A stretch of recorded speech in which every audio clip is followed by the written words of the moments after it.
Welcome to the next episode of the SVI Shoot Through series. Nicole, what are we shooting today? Jaco, I'm sure that you must have heard the urban legend during war where a soldier will carry a pocket Bible and it can actually stop around. So we've got too much respect for the Bible, but we've got here a ream of paper. What's your feeling? Will this stop 9mm? I think it would, but let's check it. Let's shoot it.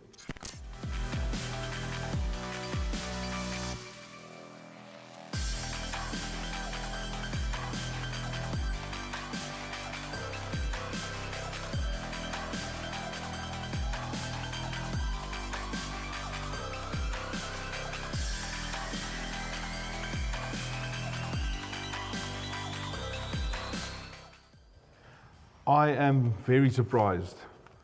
I didn't think that Parabellum would beat Papyrus. I'm also surprised, Jaco. So it shows me the urban legend was probably in the pirate era when they didn't have as powerful firearms as we have today.